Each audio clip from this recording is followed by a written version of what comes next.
Comenzamos con la segunda clase de Sociología, módulo de Ciencias Sociales. Em, Como verán, es una clase grabada, no vamos a hacer hoy una clase sincrónica, básicamente por dos razones. Una, por los problemas técnicos que tuvimos la semana pasada. Ya se habrán dado cuenta que es difícil conectarse a través del Jitsi cuando somos tantas personas. Por lo tanto, vamos a recurrir a otras estrategias. Va a haber alguna clase en vivo. La clase, por ejemplo, la clase del viernes que viene, el viernes 23, va a ser una clase a través de Google Meet. Ya les vamos a enviar el link para eso. La segunda razón es que hoy, como ustedes habrán visto en las noticias, si es que salió, o quizás se enteraron también por, por comentarios en el aula virtual o en las redes, hay un paro docente universitario. Nosotros estamos de acuerdo con las razones de la huelga, estamos completamente de acuerdo con las demandas que plantean los sindicatos, el gobierno nacional, y es por eso que nos plegamos al paro, eh, desconectándonos por el día de hoy, pero bueno, aprovechamos dado que recién empezamos nosotros la cursada, y para que no perdamos esta semana, les vamos a dejar esta clase grabada. La segunda cosa que les quisiera mencionar antes de pasar a la clase en sí, al texto que vamos a trabajar hoy, es algo que dije en la clase anterior, pero como esos problemas técnicos fueron graves, no sé si se alcanzó a escuchar y sí nos interesaría como cátedra que eso quede muy claro. Y lo que queremos que quede muy claro es que nosotros, dada la experiencia del año anterior, ¿no? Del año pasado, cuando ya comenzamos el año prácticamente con la pandemia encima, fue mucho peor que este año porque fue de golpe que tuvimos que pasar a la virtualidad. Nosotros reconocemos las dificultades que hay a partir de esa experiencia, dificultades de conectividad, dificultades de tener un espacio de trabajo en el hogar, para sentarse a leer tranquilamente, para poder hacer las actividades que se les vaya pidiendo, incluso para conectarse y escuchar con tranquilidad. Y sabemos del tiempo del cuidado en el hogar, es un tiempo que se duplicó porque ya tenemos más personas dentro del hogar, porque no hay escuela, porque no hay trabajo, por diversas razones. Por lo tanto, tenemos muy en claro esos problemas, estamos al tanto y la cursada está preparada para enfrentarlos a esos problemas. Estas clases van a quedar de los viernes, van a quedar siempre grabadas, siempre va a haber un registro en video para que ustedes puedan volver a verlas o acceder a ellas. Las clases de los martes son trabajos con materiales y actividades que también van a quedar registrados en el aula virtual. Es decir, que siempre van a tener un registro accesible para saber qué es lo que hay que hacer esta semana, qué es lo que hay que leer y cómo vamos a trabajar. Y además siempre vamos a tener una instancia sincrónica para ordenar el trabajo y empezar a sistematizar ciertas rutinas de estudio. Em, Bien, dicho esto, ya podemos pasar al texto que queremos eh, trabajar hoy, ¿no? Como ustedes saben, el texto que vamos a trabajar hoy es el texto inicial de la unidad 1. No les voy a dar el título del texto, etcétera. Solo voy a decir que es el título, perdón, la bibliografía obligatoria de la unidad 1, para forzar un poco a que ustedes tengan el programa a mano, tengan el programa siempre que tienen clase, y para insistir en esto que insistía en el video que ustedes ya vieron de la semana pasada, que hay que conocer el programa de la materia, ¿no? Y la forma en que vamos a comenzar a recuperar un poco ese texto es a partir de una idea inicial, ¿no? Que ustedes van a poder encontrar muy fácilmente en el texto, la van a discutir probablemente el martes, y es que eh, el objeto de la sociología como disciplina, uno podría decir que el objeto de las ciencias sociales en general, ¿no? Es el estudio de la vida social.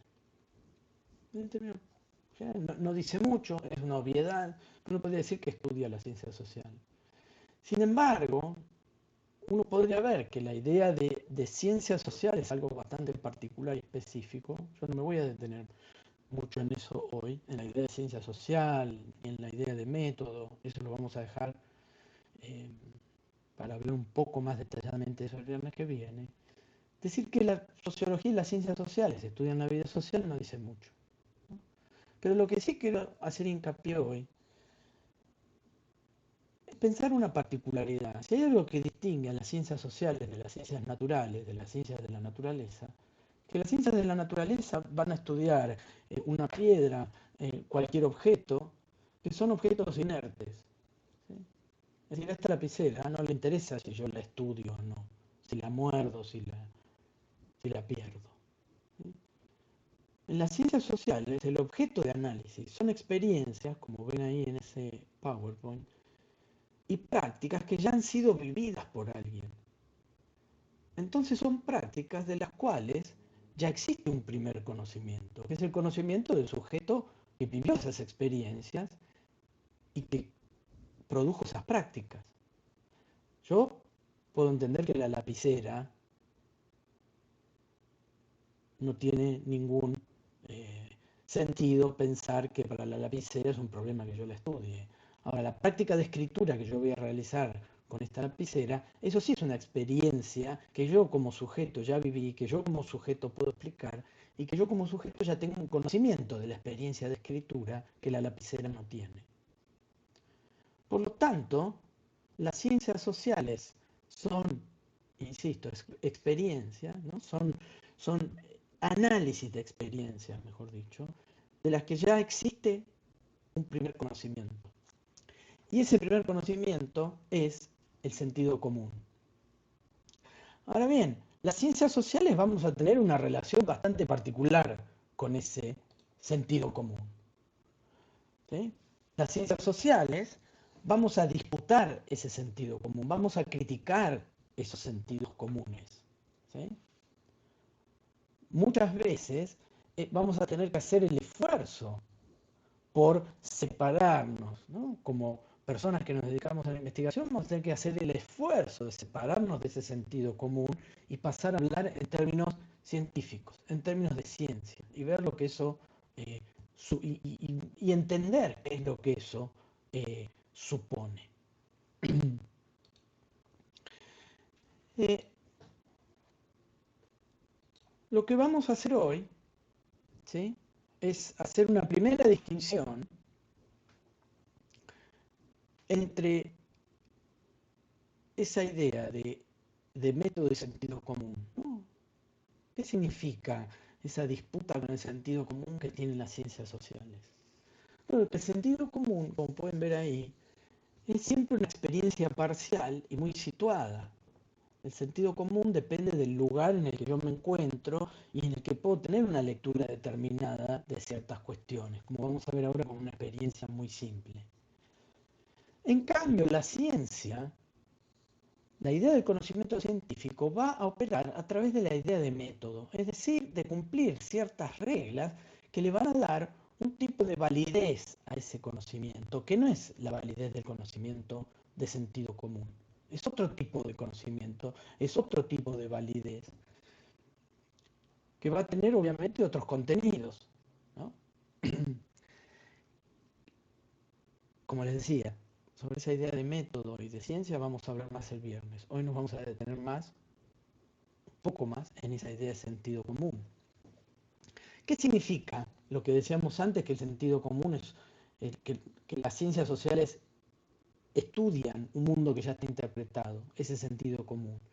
Eso significa que es un mundo que se atribuye ciertos significados y le da ciertas significaciones a las experiencias que vive.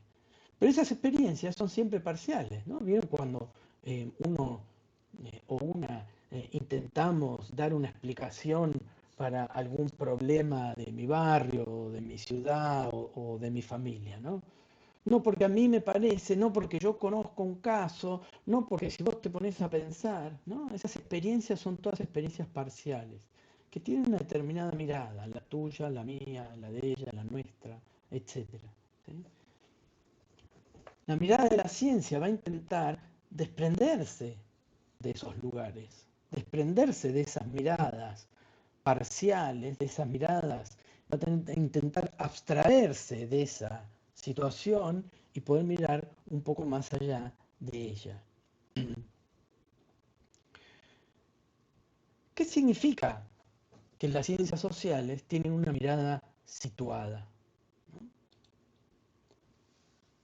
Que tengan una mirada situada quiere decir que esas acciones mediadas por el sentido común, esas prácticas que llevamos adelante en la vida cotidiana, tienen un sentido común. Es decir, que están dirigidas a algo. ¿Sí? Ese sentido, obviamente que va a tener cierto orden. No es que cada quien va por el mundo con sus propios significados. ¿Sí?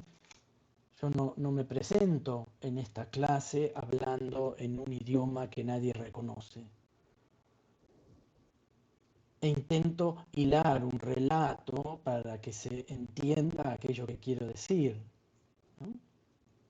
¿No? No ingreso a una clase hablando de mi vida privada, por ejemplo, de cómo me lavé los dientes hoy a la mañana, de cómo me até los cordones de zapato, luego cómo caminé por la puerta para ir para sacar el perro al patio. Digo, uno no comienza una clase así, ¿no?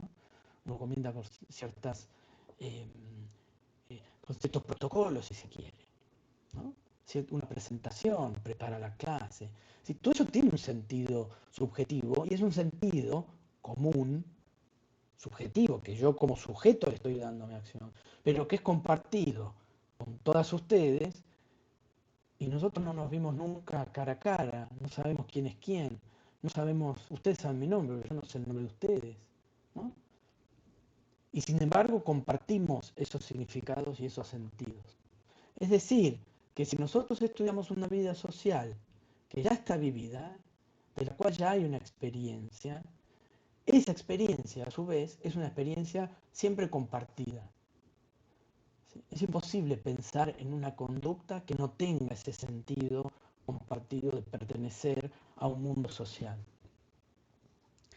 Y el hecho de que sea compartida y que se entiendan esos significados subjetivos, lo que quiere decir es que el mundo está estructurado de alguna manera. ¿Por qué compartimos esas presentaciones, esos protocolos? ¿Por qué ustedes encuentran lo que podían esperar en una clase universitaria y no encuentran a alguien hablando de cualquier cosa no, porque este Duruluf es muy interesante para practicar serruchar ideas de forma gelatinosa? Nadie empieza una clase así, salvo que sea con algún sentido, con algún significado que a la larga vamos a poder reconocer.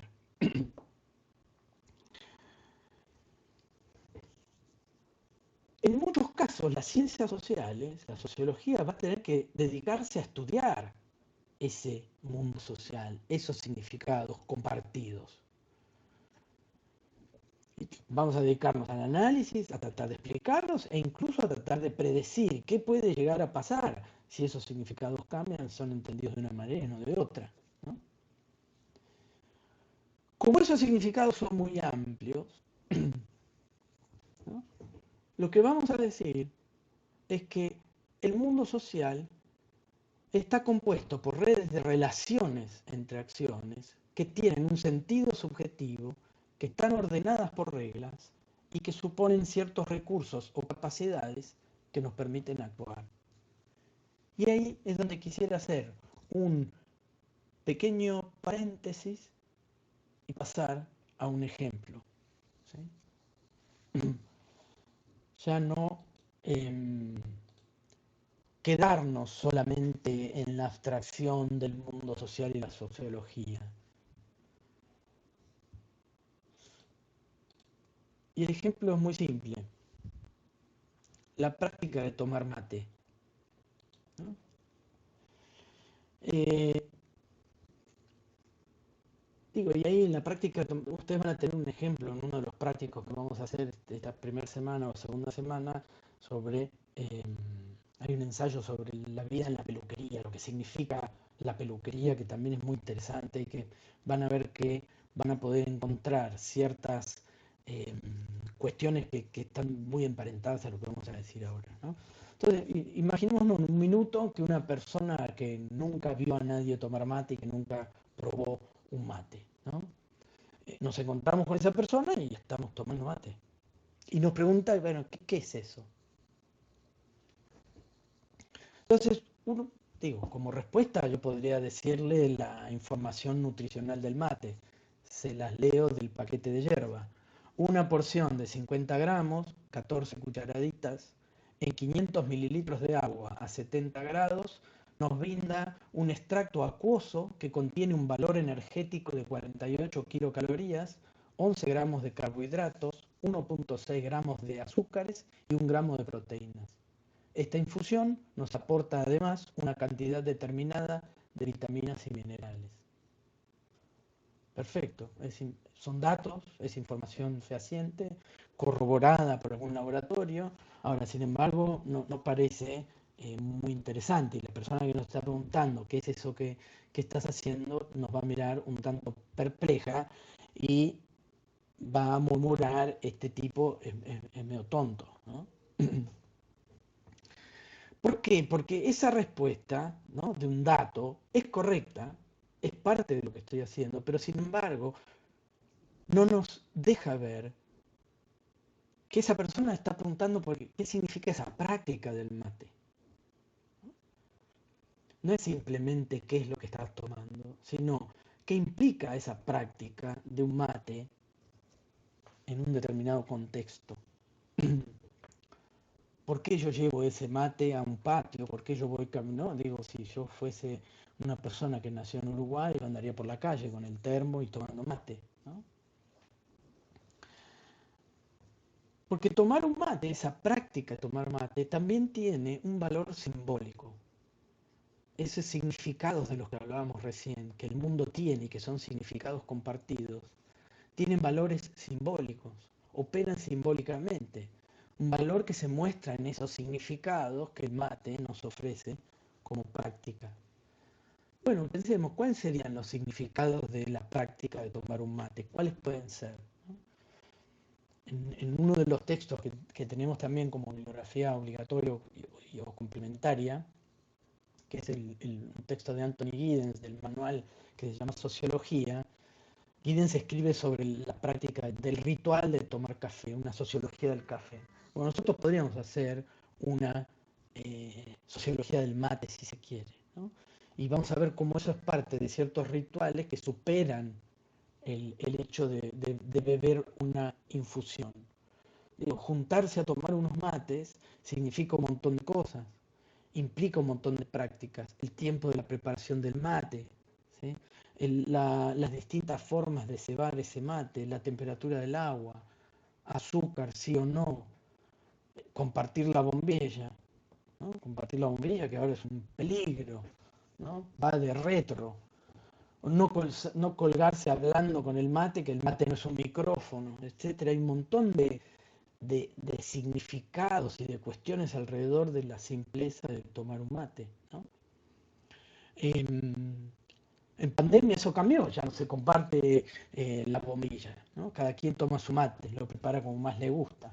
Es decir, que esas prácticas que tienen un significado común también van cambiando, no siempre son las mismas, no siempre tienen el mismo significado, no siempre representan lo mismo simbólicamente. Al mismo tiempo, cada vez que tomamos un mate, entramos en relaciones sociales mucho más amplias que la del círculo reducido en el que podemos encontrarnos tomando mate en una plaza, en un patio, ¿no? ¿Por qué? Porque entramos en vínculos también con relaciones económicas que nos vincularon a la persona a la que le compramos la yerba y el mate y la bombilla, con la Mesopotamia argentina, donde se produce la yerba mate, ¿no? Nos vincula también con otros países donde se produce y se toma mate, sur de Chile, sur de Brasil, Paraguay, Uruguay. Entonces, por todas esas relaciones, esa red de relaciones de la que hablábamos antes, es que el mate puede ser una práctica como tan simple como tomar mate, puede ser objeto de estudio para las ciencias sociales.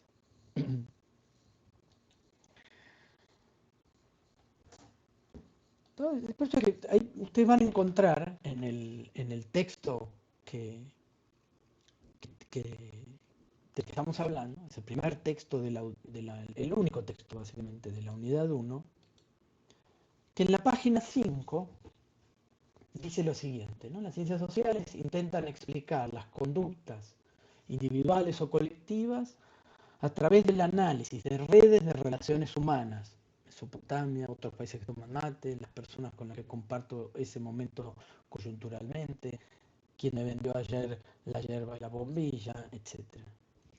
Redes que además no solo incluyen a las relaciones intersubjetivas entre esos sujetos, sino que también a las relaciones de los sujetos con los objetos, la bombilla, el mate, cómo pongo la yerba, si lo sacudo para sacar el polvillo, la relación que tengo con un tipo de bombilla y no con otra, ¿no? La relación caliento el agua en una pava eléctrica o en una pava común, la relación con el dinero cuando voy a comprar, sino también entonces a las relaciones de los sujetos con los objetos, con las estructuras del mundo social objetivado, con esas estructuras que van dando un significado a la práctica de tomar el mate.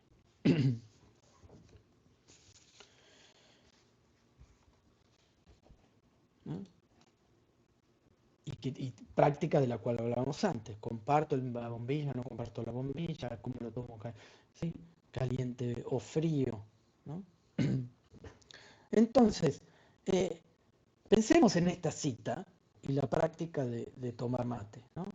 Es decir, podemos explicar esas conductas colectivas de tomar mate, sobre todo antes de la pandemia, cuando el mate se compartía. Ahora eso ha cambiado. Quizás lo que yo voy a decir esté más relacionado a la práctica anterior, ¿no? A tomar mate como un ritual amistoso donde se compartía el mate y la bombilla. Eso probablemente lo perdamos ahora porque efectivamente el mate es una forma de las formas más graves de contagio de, de COVID y de gripe de resfríos, etcétera, no solo de eso, ¿no? Eh, entonces, el mate puede ser tomado incluso como una práctica individual o como una práctica colectiva, ¿no? Cierta hospitalidad de recibir con un mate, pero también una práctica individual de quien para estudiarse a su mate, para tener un poco más de energía a la noche, ¿no? Ahora, esas prácticas, como decíamos, involucran redes de relaciones sociales, culturales, económicas, sanitarias, políticas, etc. Eh, Ahora bien, hablar de redes de relaciones significa, digo, esas redes de algún modo tienen algún tipo de estructura, ¿no? Pensemos en una red para pescar, ni siquiera en una red conceptual, nada, sino en una red de pesca, ¿no? Esa red tiene un orden, tiene los espacios que forman cada uno de los hilos tienen una razón de ser, más grandes, más pequeños, más fuertes, menos fuertes. Es decir, la red siempre está estructurada de alguna manera. La red nunca es aleatoria, sino no es una red, sino que es algo que deja pasar unas cosas y atrapa otras, ¿no? O que conecta algunas cosas y que deja fuera otras. Ahora, si esa red va a operar de algún modo inteligible, es porque podemos darle un orden, podemos, podemos encontrar cierta estructura de esa red. Digo, ¿cómo está estructurada la práctica del mate? Pensemos, ¿cómo se estructura? ¿Tiene alguna idea de cómo uno podría pensar que está estructurada la práctica de esa red de relaciones que establecemos a partir del mate? Bueno, primero, quien ceba se toma el primer mate, no se convida el primer mate, ¿no? La temperatura del agua está relacionada con el sentimiento hacia quien se ceba, ¿no? Hacia la persona a la que se comparte el mate, ¿no? El agua fría significa desprecio, el agua muy caliente revela pasiones inconfesables, ¿sí? Entonces, esas reglas que seguimos cuando cegamos el mate, aunque no las estemos pensando constantemente, pero son reglas que están operando aquí detrás nuestro al momento de cebar y tomar el mate, también implica que nosotros como sujetos somos capaces de seguir esas reglas. Es decir, que tenemos los recursos suficientes para poder entender y hacer uso de esas reglas. ¿A quién le doy el primer mate lo tomo yo? ¿Sí? Entonces, esa práctica de tomar mate está ordenada por un sistema de ciertos significados. Si me dio el agua fría, me desprecia. Juegos de lenguaje que implican seguir una regla, ¿no? ¿Cuáles son esos juegos de lenguaje de seguir una regla? ¿Cuándo digo gracias al momento de tomar el mate? ¿Cada vez que me dan un mate digo gracias? No. Digo gracias cuando ya no quiero tomar más mate. Bueno, eso es una regla, es un juego de lenguaje que somos capaces de reconocer, que somos capaces de aprender y que podemos seguirlo. ¿Sí? Decir gracias cuando tomo mate es decir que no quiero tomar más. Por lo tanto, estos sistemas de significado, esos juegos de lenguaje que están operando en esa práctica de tomar mate, dan sentido a las acciones y a los objetos, ¿no?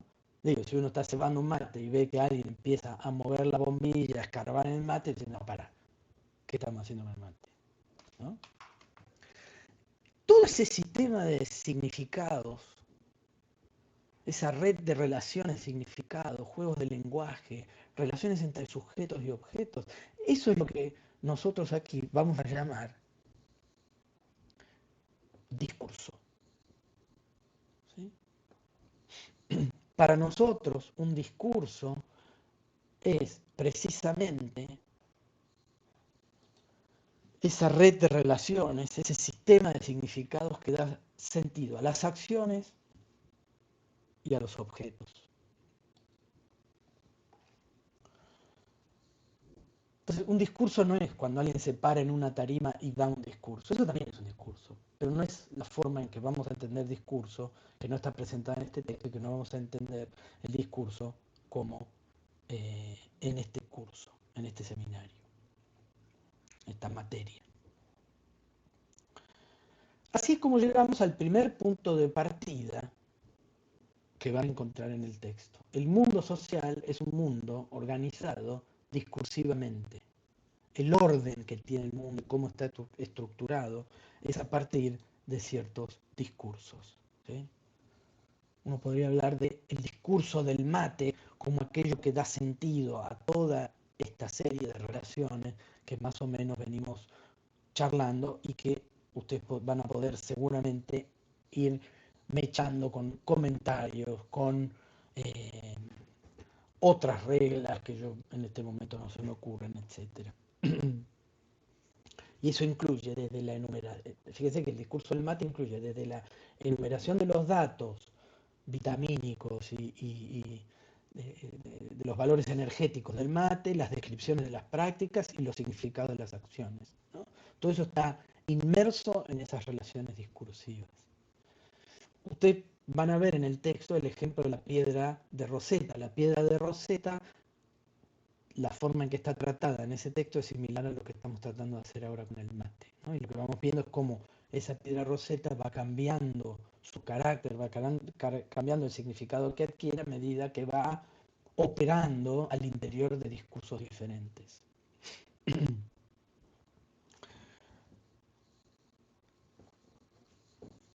Bien, el ejemplo del mate nos permite ver también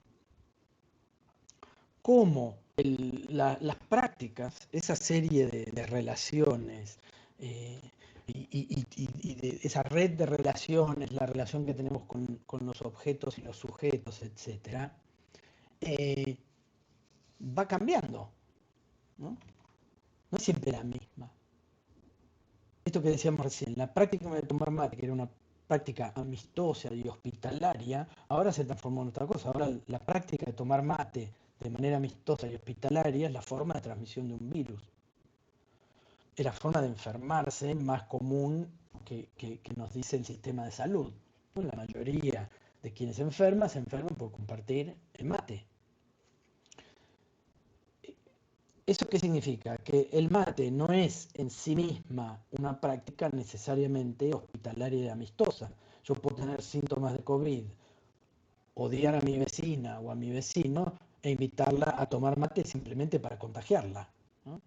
Es decir, no hay nada en la práctica del mate que la haga necesariamente una práctica amistosa.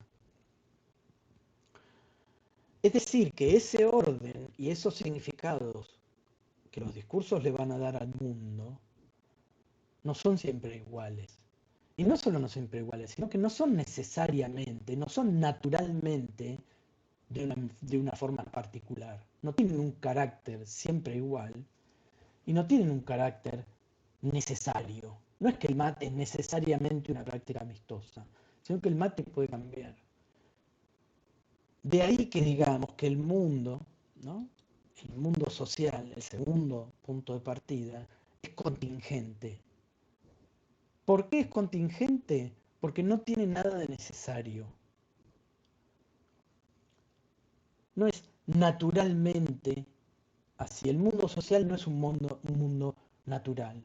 Allí hay otro texto muy interesante de Vincent Marquez sobre eh, el mundo social como un mundo no natural, como un mundo artificial. ¿Sí? La contingencia significa que nosotros no podemos prever con precisión exacta qué es lo que va a suceder con esas prácticas y con esas reglas. Eso va a ir cambiando, porque el mundo social, como vamos a ver ahora, es dinámico, es complejo. Pero en este caso, la idea de contingencia va en contra de la idea de necesariedad. No es que la práctica del mate, por alguna esencia especial de tomar el mate, es una práctica amistosa. No, puede ser una práctica que tienda a enfermar a alguien. ¿Sí?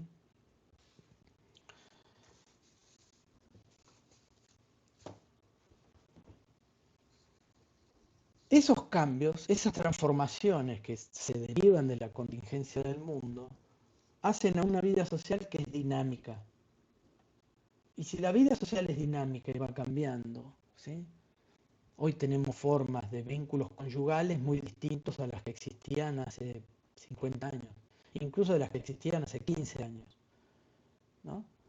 Ese dinamismo de la vida social, ese cambio que se produce porque precisamente la vida social es contingente,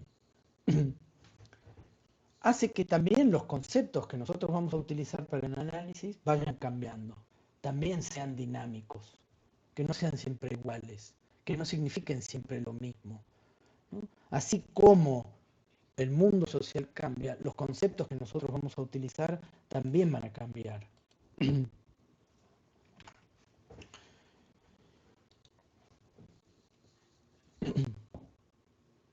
Bien,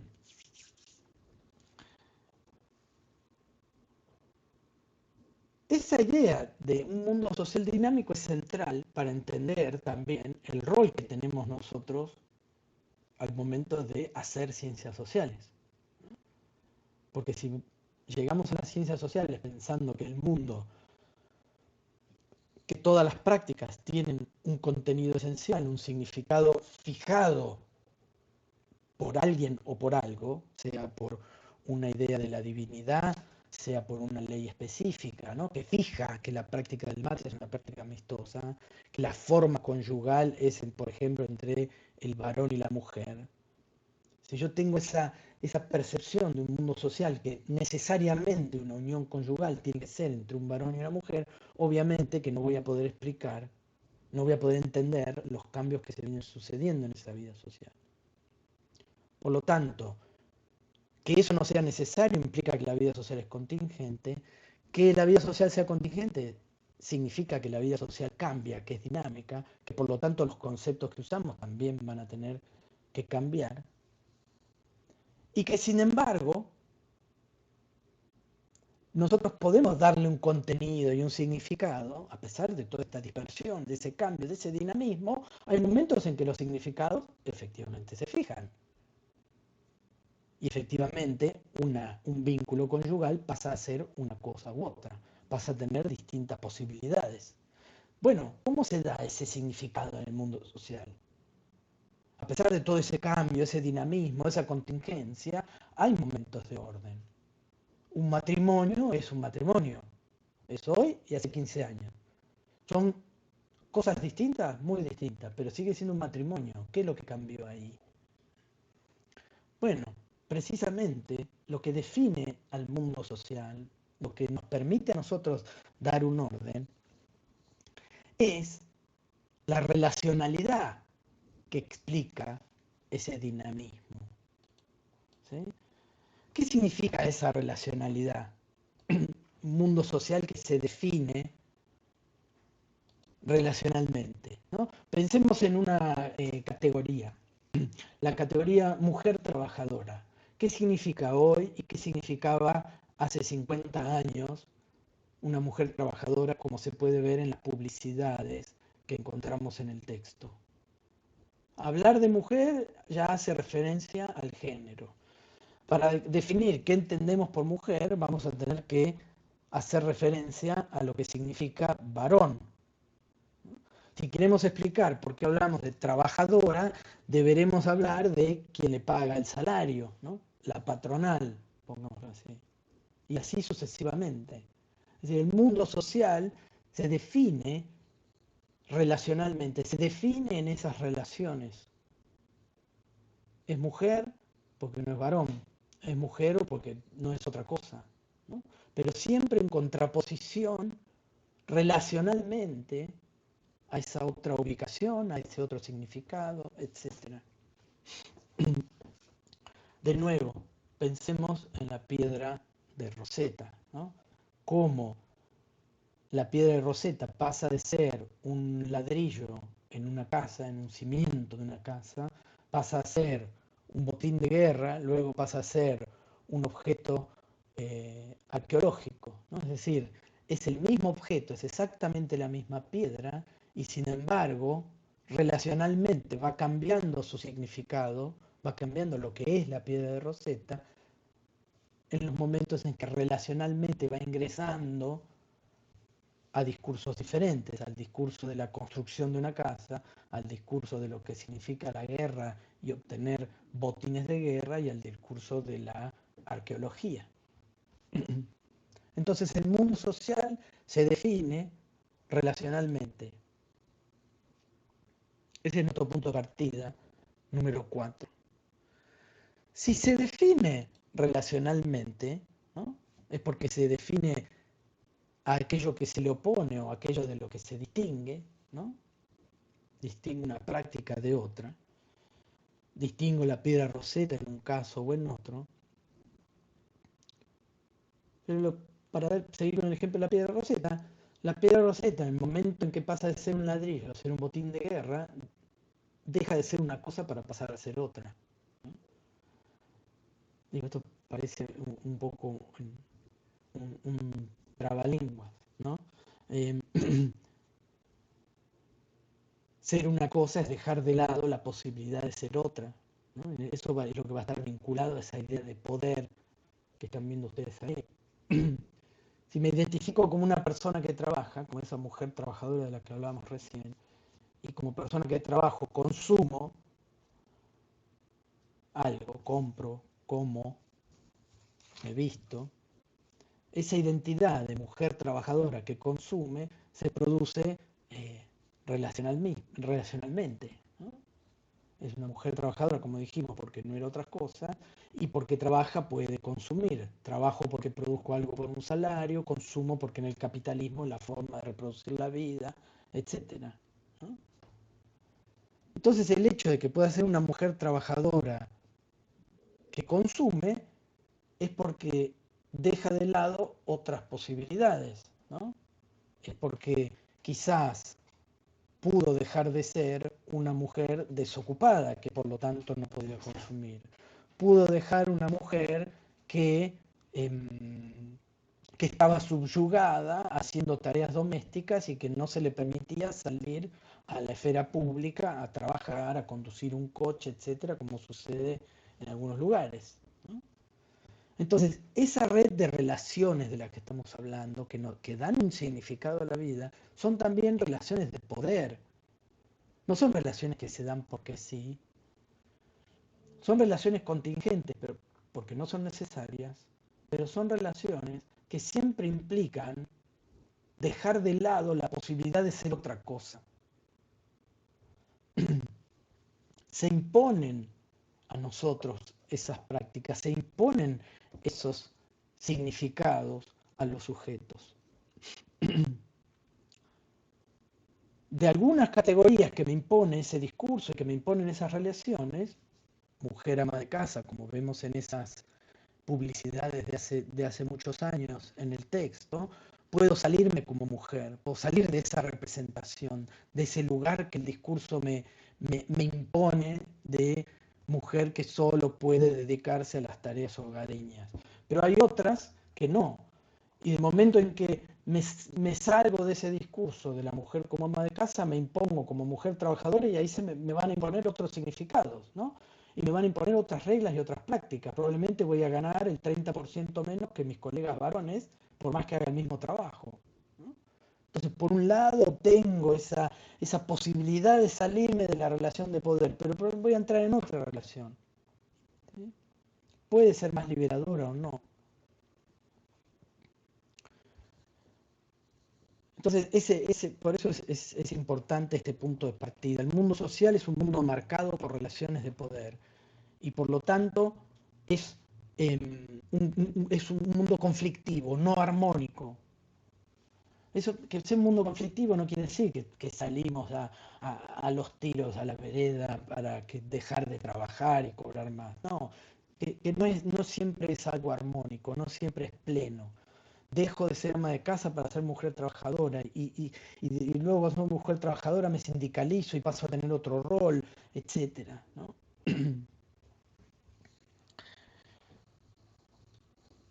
Y ya, para terminar, ¿no? Llegamos al punto de partida 6. Si tomamos todos esos puntos de partida, ¿no? Y vemos que el mundo social está estructurado por significados discursivos, que solo accedemos al mundo a través del lenguaje, de qué podemos poner en palabras. Esos significados no son naturales ni necesarios, son contingentes, son artificiales, son creados.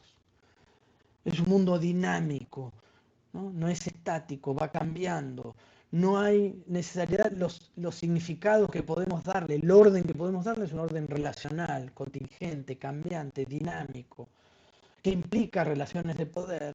Bueno, lo que va a significar eso, que el mundo social, además de conflictivo y no armónico, es un mundo complejo.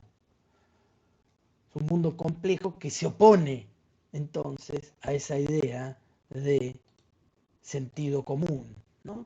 Ese sentido común que intenta explicaciones simplificadoras del mundo social. Explicaciones situadas, ¿no? Desde un lugar específico de la mirada, ¿no? No, porque yo conozco un caso y eso ya explica el nivel de las causas de la delincuencia en mi ciudad, ¿no?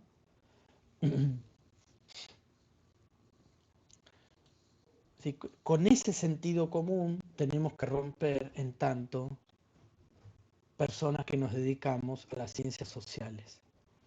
Es un mundo no armónico que puede ser criticado, pero siempre corriéndonos de ese sentido común a partir de ciertas metodologías, de ciertas reglas que tenemos para hacer ciencias sociales. Bien, eso sería todo por hoy. Recuerden, el viernes que viene nos vamos a encontrar en Meet. Ya vamos a poner el link el, en el aula virtual. Así que tengan un buen fin de semana. Los dejo con King Kong y Godzilla para que quede gráficamente representado cómo nos enfrentamos al sentido común.